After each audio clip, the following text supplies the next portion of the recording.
Happy Friday. Thank you for being here on this very, very last minute impromptu live show. If you're watching live, thank you for being here. Please tag and invite a friend. If you're watching on the replay, don't forget, this is why you turn on notifications, because you never know where and when and from where I might be going live. And this past Wednesday, we talked a lot about the Galactic Starcruiser. And after the show was over, I couldn't stop thinking about it and going back to the site. And even the next day, I sort of combed through the site in a lot more detail. And I wanted to hop on because I admittedly think I made a mistake. I made a mistake. We made a mistake. And maybe I'm sort of, this is typical Lou Mangello, way overthinking this, which is fine.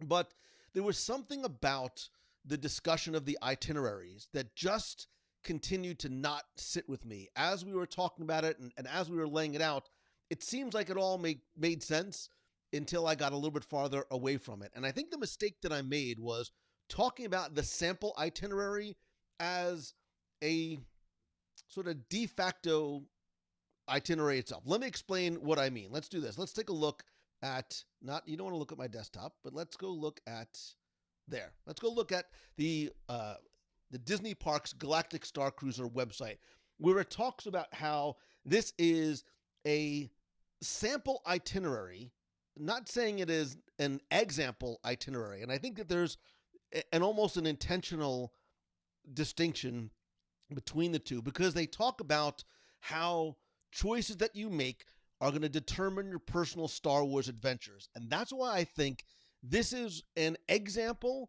of what your personal adventure might be. Let me explain what I mean. Because as we walked through day 1, day 2, day 3, we talked about sort of the order of events. And certain things obviously are going to be relatively locked in when you arrive, when you depart. There's early dining, there's late dining. There's a lot of, and we knew this going in, but there's a lot of the Galactic Starcruiser experience that very much mirrors and mimics a cruise. And that's where I think I made a mistake, because I don't think I think this is one of two things. I think either A, there are multiple itineraries that may be sort of laid out this way that you are either assigned to or can pick from. For some reason, I feel like I'm leaning away from that, because let's say they have itinerary A, B, C, and D, and you are assigned to itinerary A, but this traveling party that you're with is assigned to itinerary D, and you don't overlap. That is going to take away from your experience, because you want to be with some of the folks that you traveled with. It's why I'm leaning against either picking and choosing an itinerary or necessarily being assigned one. The more I thought about it, the more I feel like this is going to be a lot more like a Disney cruise experience. And what I mean by that is that you very much will be able to pick and choose what you want to do and when you want to do it. This is in the sort of realm of almost infinite possibilities. This is a way that you could spend your day, but it doesn't mean that this is necessarily one that you would be locked into. And part of what made me think about that was this idea of, on day 2, the shuttle to Batuu, what time you'd ride Rise, what time you'd ride Smuggler's Run, the story moments that happen within made me think that this is too scheduled, especially for even in the small number of people that will be in the Star Cruiser, which is going to be about up to 400. It's way too tight. There's no way they'd be able to fit everybody in without disrupting the flow of regular day guests.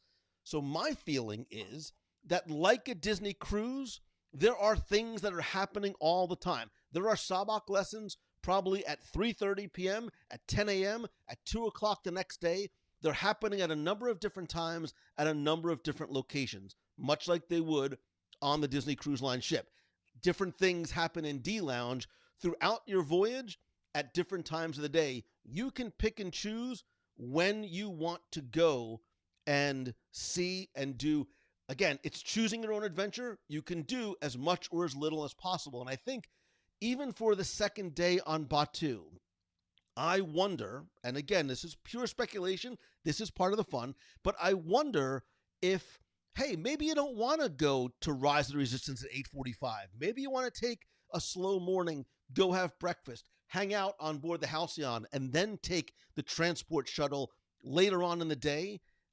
I just cannot believe that you would be locked into a specific time that you would have to go, because that takes away from the experience. Much like being on a cruise, you don't want to be relegated to this hard and fast schedule. It's why we go on vacation in the first time. And having that sort of overly regimented schedule, especially if you're traveling with younglings, could be very challenging. So I actually think the sample itinerary is very fluid and based on the choices literally that you make. Hey, we're going to go have breakfast at 9 o'clock. Then we're going to hang out, just wander around the ship. And then we'll go maybe to Batu at 1 o'clock. We'll have lunch. We'll come back at a certain time before dinner.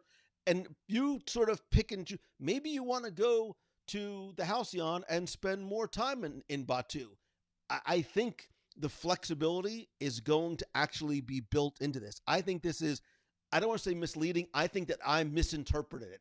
And as we were discussing it on Wednesday, it seemed to be the general consensus. And even as I spoke to other folks in the community and watched conversations online, this seemed to be the overarching feeling, was that this was going to be one of one or two or three different itineraries that you would be assigned to. I'm really starting to lean into the idea that it is a choose your own adventure. There might be, you know, certain things that happen at certain times, but you don't necessarily have to do that. Certainly things like the Outer Rim Regalia. These are sort of hard and fast things that happen, the captain's reception. But I think on day two, I think there's going to be some flexibility in terms of what you choose to do and when you choose to do it. And look, I obviously can be completely wrong. I have no idea. This is part of the fun of dreaming and speculating and wishing and hoping that I can get on to experience it for myself. But the more that I thought that this was going to be sort of a hard and fast schedule that you have to, if you miss the Sabak tournament at 4 o'clock, you miss it. I don't necessarily think that's the case. I think there is going to be certain things that, yes, are assigned at certain times. And I also believe that there are things that you can pick and choose when and where and for how long you actually want to do it. And again, we have zero idea what is actually going to be set in stone. What is going to be set in stone and what is going to be by choice. I also think that one of the most important aspects of your adventure is going to be this. I believe the Play Disney Parks app is going to be a requisite element, not just for notifications, but in terms of the levels of interactivity you're going to have with your environment, both on board the ship as well as special things you might be able to do when you get to Batu. I think there's going to be communications that come through here. Hey, there's something going on the bridge. Lou, you've got to get to the galley because we have an overabundance of food. Whatever your personalized messages might be, that's the message that I'm hoping and praying comes through on my phone at some point. But I think that is going to be an important part. But I do also believe that you will not have such a regimented schedule, just like you don't have on a cruise. Things happen frequently, they happen repeatedly. You choose what to do and when, because I think if you try and lock people into a structure and then maybe your kid needs to take a nap, maybe dad needs to take a nap and he misses it, you don't want to force a guest who's clearly paying a premium to be here to miss something and not have occasion to potentially do it again. Like I said, I might be way off base. Time will tell. The first guests that get to board the Halcyon are going to tell us a lot more than now, but I felt like, not that I was giving out misinformation, but that my understanding of what I was reading at the time was incorrect. I'm the more I thought about it, the more it started to eat away at me. And honestly, I just wanted to have another excuse to chat with you about it. But this is what I believe.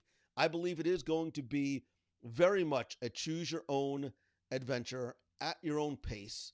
And again, it just sort of makes sense. Like I said, trying to get every guest into, while it sounds great, but getting every Halcyon guest off the ship into Batu, onto Rise, then over to Smuggler's Run like a giant tour group is just not, it just is not logistically possible, in my opinion. There may be backstage areas or maybe special. I could be completely wrong, but the more I thought about it, I said I just wanted to sort of clarify without just posting in comments or posting another video, because I like live doing more than recorded video anyway. So, do you think I'm right? Do you think I'm wrong? Um, so I'm seeing. How do they not do this for Avengers Campus, Darren? If they do this for if they have something like this for Avengers Campus, sign me up. Um, I saw somebody else ask something about getting off the ship. We talked about this on Wednesday. The idea of when you go on a Disney cruise, especially if you've been on multiple times, you might not want to get off in Nassau. You might not want to get off in some of the islands other than maybe Castaway Cay. I think you're going to be incentivized to get off the ship here, because I want or have to believe or hope that there will be special off ship experiences in Batu that you can only have happen as part of your stay on the Galactic Starcruiser. I think there's going to be special interactions. There might be unique experiences. I don't know what they have planned, but I think you are going to be incentivized, because it's going to be. And also, it did say, and it does say on your itinerary, choices that you make both on Smuggler's Run and on Rise of the Resistance, things that happen there are going to impact things that happen on board the Halcyon. So, will there be, does the amount of Quaxium that you get on Smuggler's Run, does your score impact something that happens when you get back to the ship later on that night? Man, I really hope so, right? Because now all of a sudden there's an additional gamified experience to Smuggler's Run. Do things that happen on Rise, which is pretty much a static experience, but are things that happen or things that you do. Look, I think your data pad, we've seen how the data pad interacts with some of the environment of Galaxy's Edge. Might there be another layer that is overlaid on top for those guests who are staying on the Galactic Starcruiser? I hope. I hope. And Jeremy, I think you're right. This is just a sample of what your itinerary could be. You could make or do whatever you want. Maggie, I agree. There's going to be a lot of secrets that unfold when you get on board, which is why, and again, look, I was very clear in my understanding and acknowledgement of the sticker shock that came for a lot of people when they, because I think what happens is this, and especially in the social media world that we live in, a lot of times when something new is announced, especially by Disney, which is an easy target, the first thing that people go to is the price, right? They want to magnify, they want to discuss the sticker shock that comes. And admittedly, this is a premium experience. What I think they don't do is hopefully what we are doing, which is taking the time to sort of break it down, to think about it, and also have trust in what Disney has planned, knowing that here on August 6th, what we're seeing on the website is probably only a very small portion of what the real experience is going to be. Just like when you go on a Disney cruise, they can tell you on a site all the things that are going to happen in a generalized form, but until you get on board, until you experience it for yourself and come back and tell others, that's when you know, yeah, this cruise really was worth it. It might not necessarily on paper today. I mean, I can't justify it based on this sample itinerary, but I think this is a very 30,000 foot view, generalized breakdown of, if you're thinking about it, we want to give you an idea because there's been nothing like this before. And I think that's a double-edged sword. One, we don't know what to expect. And two, we don't know what to expect. That's the thing that excites me, because I just think from both a Disney enthusiast perspective and a business perspective, they are not going to over deliver on expectations. They have to, right? When you put a $4,000, $5,000, $6,000 price tag on something, you have got to over deliver. I think this sample itinerary is meant to give us very baseline expectations upon which they will over deliver. And if that Ray lightsaber video and some of the other things that we've seen are any indication, I am prepared and expecting and excited and saving in my little piggy bank to have my mind blown. And much like Mandalorian, to have my love of Star Wars rekindled and to live that adventure that I always wanted to live as a kid. So while for some people they may look to see what we've seen so far as negative, I'm gonna choose the good. Wow, man, I'm gonna get this right. I'm gonna choose the good kind of guy, and that's why I thought about it and I said, yeah, this is just sort of laying the very very basic four corners of what to expect. But I think that we have no idea what to expect. And Fred, you're right.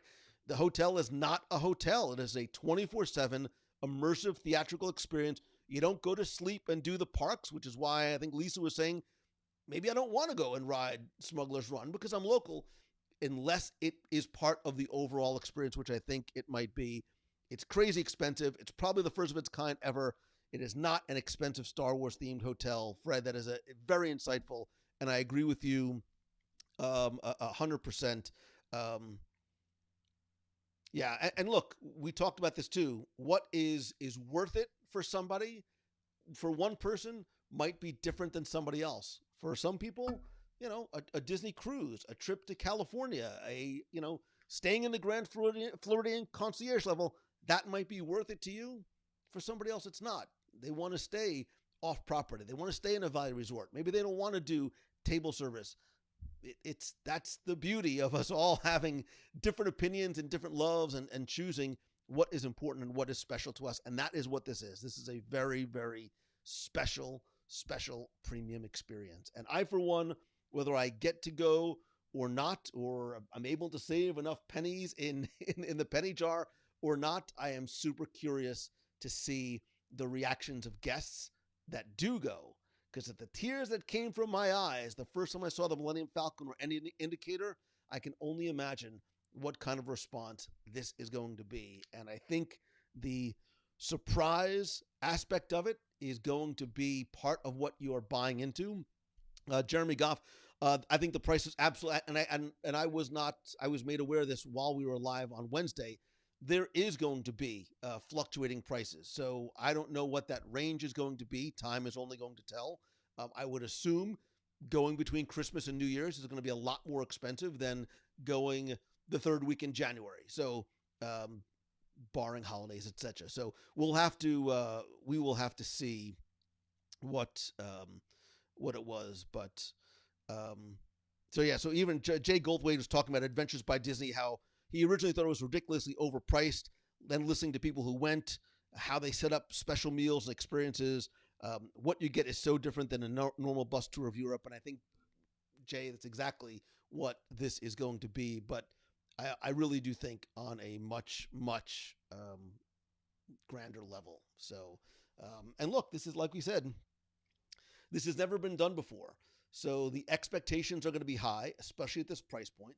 Disney is in the business of over-delivering on expectations. It's why we go. It's why we go back. It's why we are annual pass holders. I know it's too soon. I promise they're coming back at some point here in Walt Disney World, but it's why we love this place and this company and this community as much as we do, because of the way that they over-deliver. So that was my point of just doing a quick live today, was talking to you about the Star Cruiser, what I think my mistake was in discussing the itineraries and wanting to hear your opinion as well. Just a quick reminder, our friends over at Mousefan Travel are now taking names for a booking interest list. This is no guarantee, no money changes hands, but if you are at all interested in possibly getting into the Galactic Starcruiser when it opens, you can email starcruiser at mei-travel.com. Now, I did also tease and hint that I was going to share with you first, because you're my friend and I love you, something else that another upcoming live show that you're not going to want to miss. And we've been talking about the Galactic Starcruiser and in many ways analogizing it to the Disney Cruise Line experience. We are getting closer and closer to those first ships starting to set sail. I'm very well aware, both just sort of by trying to keep my finger on the pulse of what's going on, but also from emails I get, messages, direct messages, conversations that I'm having with people in person, including at the meet of the month last month. There is there are questions about cruising again. There is understandable trepidation in terms of what's it going to look like, what's it going to feel like, what do I need, what is the port going to feel like, what's going to happen on board. So, and I'm saying this half jokingly, but my intent is that I really want to try and help address and answer those questions for you. I swear, like the my intent really is to do this for you, but I and Princess Becky Mankin are going to go on the Disney Dream in just a couple of weeks and share that experience with you live. I want you to be able to see it and feel it and hear it and ask those questions yourself. So I want to show you what's new, what's different, tour the ship with you, including what do the common areas feel like? How different do the staterooms feel? How crowded is the ship? What is dining going to look like? And I also want to answer your questions both as they arise and in advance as well. So I'm going to post in the clubhouse a thread where you can post some of the questions that you have that you want to make sure we answer. Even if you're not able to watch live, I'm going to sort of print out an itinerary of questions that I want to address, things that you want to see, because I want you to be able to have an informed decision about when and whether or not you are ready to go back on the ship again. And I know it sounds self serving. I promise you that it's not. Okay, maybe I want to go to Cabanas just a little bit, just a lot of it. But I want to help you. And I saw somebody just posting here that I want to help you make an informed decision before you put down that money, especially if you've never cruised before, if you've had cruises that got canceled and now you're just not sure. Are you ready to sort of take that next step? Becky and I are going to go in. We are going to experience it not just for you, but with you. It's why I love live because, and I'm not saying people do this, but video can be edited. You don't have any say in terms of the control. When we're live, you can see exactly what we're seeing as it's happening, unproduced, unfiltered, unedited, and you help drive the direction of the conversation as well as the direction of the tour. You say, hey, Lou, I want to see what the kids' clubs look like. What are kids doing in terms of hand washing, sanitizing? Is it masks? Is it no masks? What does the check-in process feel like? How does Cabanas operate in this post-ish sort of COVID type world? Will I feel safe? You are going to feel, ideally, like you are walking through the ship with me and with Becky so you can see every single aspect of it. I don't know what time I'll be live. I don't know from where I'll go live. It's the real importance that I've been trying to sort of drive home in turning on notifications on the WDW Radio page as well as in the WDW Radio Clubhouse. This way, you can follow along, you can see it all, including changes to the app. Now, just to let you know, I actually registered yesterday. I sort of finished my onboard booking, and I should have had this ready, and I don't. But wait, I'm going to show you. I finished my onboard booking yesterday, and one of the things, well, now, of course, I can't find it now, but I did notice, really, where is it, Lewis? I just must not have saved it on here. But what I did notice is that you now no longer need to print out, when you fill out your pre-arrival questionnaire, you can actually, oh, I can show you. I think I can show you without showing you too much.